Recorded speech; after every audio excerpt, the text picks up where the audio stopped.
हाँ देखिए, हम लोग टाइम लिखिए, topic time of collision. Time of collision या इसी को बोलते हैं relaxation time.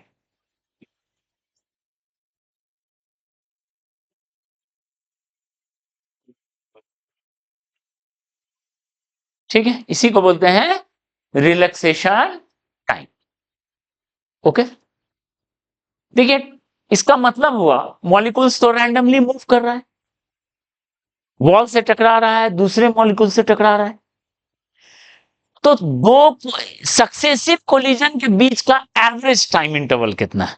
On an average जो है, दो कोलिजन के बीच में एक मॉलिक्यूल कितना टाइम रिलैक्स रहता है, इसलिए इसका नाम है रिलैक्सेशन टाइम। तो हम लोग क्या बोलेंगे, सिंबल है टाउ। ठीक है, इट इज बोलेंगे this is average time interval between successive collision.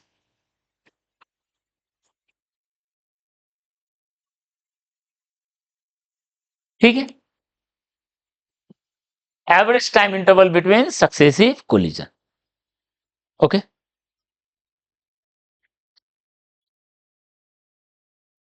अब एक चीज बताओ, आप खुद सोच के बताओ, अगर गैस का वॉल्यूम बढ़ा दो, मतलब मॉलिक्यूल के मूव करने के लिए ज्यादा स्पेस अवेलेबल है, तो बताइए टाइम ऑफ कोलिजन बढ़ेगा कि घटेगा?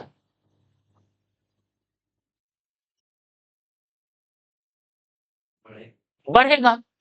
मॉलिक्यूल ज्यादा स्पेस पे है तो उसको टकराने में ज्यादा टाइम लगेगा। यानी ये तो पक्की बात है कि वॉल्यूम अगर बढ़ रहा है, टाइम ऑफ कोलिजन का मतलब देखो ना, average time interval between two collision. तो मॉलिक्यूल अगर पास पास है तो कोलिजन जल्दी जल्दी होगा, फिर दूर दूर है तो कोलिजन देर से होगा।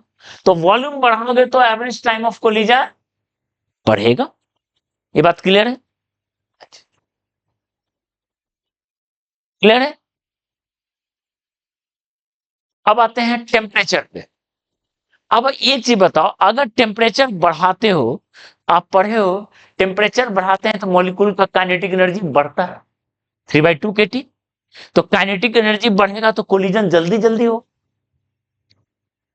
ठीक है, यानी समझ में आ रहा है, टेम्परेचर बढ़ाओ तो काइनेटिक एनर्जी बढ़ता है, और काइनेटिक एनर्जी बढ़ता है इसका तो आरएमएस स्पीड उसका बढ़ रहा है, जल्दी जल्दी कोलाइड होगा। एवरेज स्पीड बढ़ रहा है क्योंकि सब में स्क्वायर रूट टेम्परेचर है। ठीक है, यानी अगर एवरेज स्पीड बढ़ रहा है या टेम्परेचर बढ़ रहा है तो टाइम ऑफ कोलिजन घटेगा। ये क्लियर है? ठीक है, इनफैक्ट आपको जो रिजल्ट याद रखना है, time of collision directly proportional to volume by square root of temperature. कैसे आएगा अभी बताएंगे। V इज वॉल्यूम और T इज एब्सोल्यूट टेम्परेचर ऑफ गैस। ठीक है, टॉ का ये कहानी है। Okay, tau equal to this, volume ऊपर है, टेम्परेचर नीचे है, यानी दो अलग अलग स्टेट में अगर हम इसको कंपेयर करें, this is comparison of relaxation time for two different states. पहले V1 T1 है, बाद में V2 T2 है। तो दोनों केस में टाइम ऑफ कोलिजन जो है का ये कहानी है। ठीक है, वॉल्यूम पे है और टेम्परेचर पे। ठीक है, क्लियर है? साथ ही आप ये बताओ, वॉल्यूम और टेम्परेचर आपस में इंडिपेंडेंट नहीं है, वो रिलेटेड है इक्वेशन से, अलग अलग प्रोसेस में अलग अलग इक्वेशन है। ठीक है, तो ये तो हो गया, since volume and T R related as T into V power x minus 1 equal to constant for a process PV power x equal to constant। याद है PV power x equal to constant में जो temperature का relation होता था, ये होता था टेम्परेचर का ये relation, PV power x TV power x minus 1 PT power x by 1 minus x, PT power x by 1 minus x equal to constant. ठीक है, तो ये रिलेटेड है। तो अब अगर हम इस हिसाब से चलें तो बताओ यहां से for given process,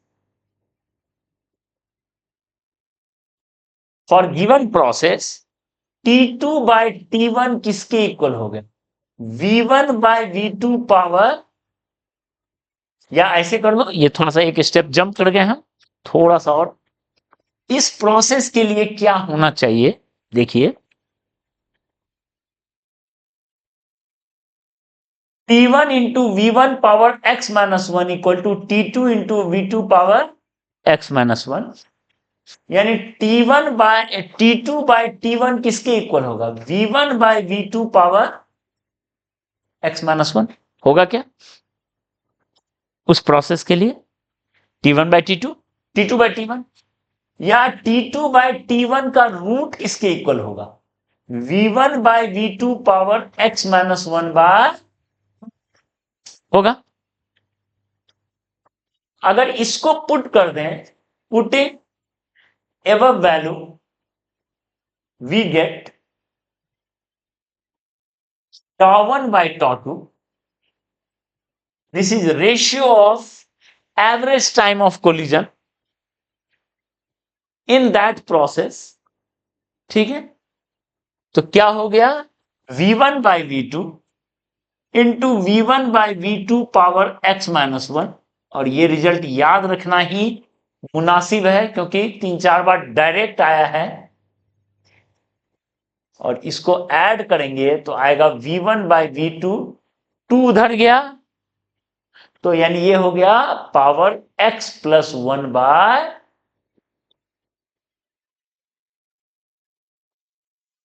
average time of collision का जो दो दो अलग अलग स्टेट में रिलेशन, वो under given process that is equal to V1 plus V2 by x plus 1 by 2। ठीक, हाँ T1 T2 का भी टर्म में ला सकते हैं। ठीक है, T1 T2 का भी टर्म में ला सकते हैं, बेसिक फॉर्मूला ये है। क्लियर है? ओके, तो अब बताइए ना अलग अलग केस में, जैसे अगर मान लो प्रोसेस x का वैल्यू हमने कर दिया 0, यानी ये आइसोबैरिक प्रोसेस है, x का वैल्यू 0 होता है तो क्या होता है? Isobaric process. उसमें क्या होगा फॉर्मूला बताओ? x का वैल्यू 0 कर दो तो V1 plus V2 power half, इस रेशियो में आ जाएगा। ठीक है, x इक्वल टू 1 ले लिए for isothermal process, tau1 by tau2 क्या आएगा बताओ? x का वैल्यू 1 पुट करो तो 2/2 V1 by V2। x equal to gamma ले लिए फॉर क्या हो गया? Adiabatic process. ये बहुत इंपॉर्टेंट है, यही आया बार बार क्वेश्चन। एडियाबेटिक प्रोसेस में टाइम ऑफ कोलिजन का रेशियो क्या होगा? तो क्या आएगा रिजल्ट बताओ? V1 by V2 power gamma plus 1 by, ठीक है, क्लियर है? तो जैसे 2020 में मेंस में क्वेश्चन था कि a monoatomic gas sample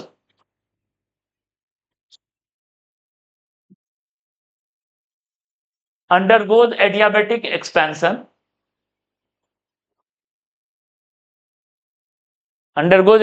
expansion till its volume get twice, find ratio of final and initial value of average time of collision। बताइए। ठीक है, ये क्वेश्चन 2020 में आया हुआ क्वेश्चन है। ठीक है, समझ में आ रहा है कहानी? तो क्या होगा बताओ?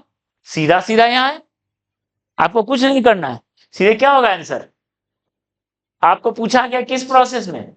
अंडरगोज एडियाबेटिक एक्सपेंशन, बोले हैं पर लिखे नहीं, एडियाबेटिक एक्सपेंशन, ये वाला। ठीक है, तो tau one by tau two क्या होगा बताओ? V1/V2 क्या हो जाएगा? 1/2। अच्छा, final value, final tau two है, tau two by tau one क्या होगा बताओ? V2/V1 power gamma plus 1/2। हाँ, मोनोटॉमिक है, तो V2/V1 हो गया 2, गामा का वैल्यू तो कितना हो जाएगा? 2 पावर 8/3, 8/6, ये आंसर, कुछ है ही नहीं। ठीक है, क्लियर है?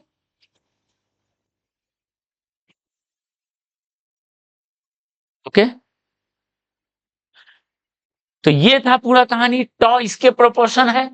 अब सवाल है इस चीज पे हम कैसे कंक्लूड करें, यहां तक कैसे पहुंचेंगे ये चीज।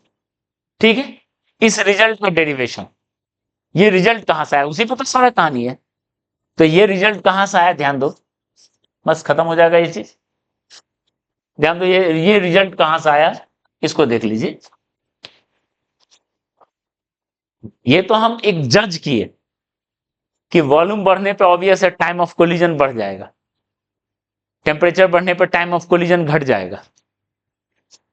ठीक है, लेकिन एग्जैक्टली यही रिलेशन क्यों होगा उसको देखो। ओके, ठीक है ना?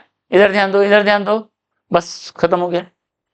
टाइम ऑफ कोलिजन जो होता है वो फॉर्मूला है, मतलब मॉलिक्यूल कितना कोलाइड करेगा कितना देर में, तो दो मॉलिक्यूल के बीच का कितना डिस्टेंस है, एवरेज डिस्टेंस बिटवीन मॉलिक्यूल्स। ठीक है, ये होगा average distance between molecules bye average speed. यहां है एवरेज स्पीड का रूल, यहां है एवरेज स्पीड का रूल। ठीक है, टाइम ऑफ कोलिजन निकालने में एवरेज डिस्टेंस बिटवीन मॉलिक्यूल्स, दो मॉलिक्यूल के बीच का एवरेज डिस्टेंस कितना है बाय एवरेज स्पीड मॉलिक्यूल का आपस में कितना। ठीक है, ओके, इसी को बोलते हैं mean free path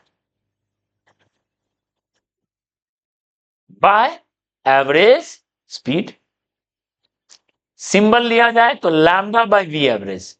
time of collision का ये कहानी है, दो मॉलिक्यूल के बीच का डिस्टेंस लैम्डा है और किस स्पीड से चल रहा है? वी एवरेज से चल रहा है। ठीक है ना? ओके, लैम्डा का जो फॉर्मूला होता है 1/√2πd² into n star, where d is diameter of molecule,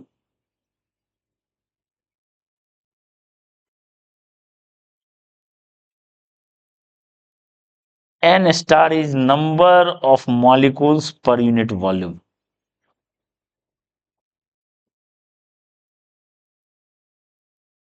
देखिए, ये डेरिवेशन आप लोग केमिस्ट्री में गैसेस स्टेट में शायद पढ़े होंगे या एनसीईआरटी में डायरेक्ट भी लिखा हुआ है। चाहो तो आप एक बार यूट्यूब वगैरह से भी इसका डेरिवेशन वैसे पसंद कम आता है लोगों को। डेरिवेशन तो बहुत कठिन चीज है भाई, मतलब बहुत बोरिंग चीज है। अगर बेमन से पढ़ो तो बहुत बोरिंग है यार, ये क्या है, और इंटरेस्ट लेके पढ़ो तो समझो कि पूरी फिजिक्स डेरिवेशन ही है। जिसको डेरिवेशन पे कमांड हो गया, जो डेरिवेशन को एंजॉय करने लग गया, ठीक है, फिजिक्स पे उसका, फिजिक्स उसके मुट्ठी में है भाई, सीधी सी बात है। 95% क्वेश्चन वो ऐसे टैकल कर लेगा, उसको और कुछ बनाने का जरूरत नहीं है, कोई PYQ SYQ TYQ बनाने का जरूरत नहीं है। अगर आपका डेरिवेशन पे कमांड है, दैट्स इट। ठीक है, आप हर जगह रॉक करोगे, not only here, engineering college में जाओगे, जहां जाओगे वहां तुम्हारा परफॉर्मेंस शानदार रहेगा अगर आपने डेरिवेशन को करना एंजॉय किया। तो इसलिए वो आना चाहिए, जरूर आना चाहिए। ठीक है, तो देखो इसका डेरिवेशन चाहो तो आप देख सकते हो यूट्यूब कि मीन फ्री पाथ का क्या डेरिवेशन है। ठीक है, वैसे एनसीईआरटी में नहीं है, हम बताने भी नहीं जा रहे हैं अभी। ठीक है, जरूरी नहीं है फिर अभी इस प्रेजेंट कॉन्टेक्स्ट में, लेकिन आप चाहो तो देख सकते हो, आइडिया लग सकता है। देखो डी है डायमीटर ऑफ मॉलिक्यूल, लैम्डा है मीन फ्री पाथ, दो मॉलिक्यूल के बीच का एवरेज डिस्टेंस। तो जितना ज्यादा मॉलिक्यूल का डायमीटर होगा उतना कम डिस्टेंस बचेगा, आप यहां से जज कर सकते हो।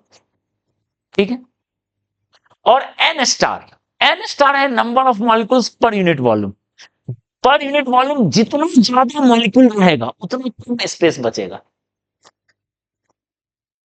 ठीक है, तो ये है कहानी।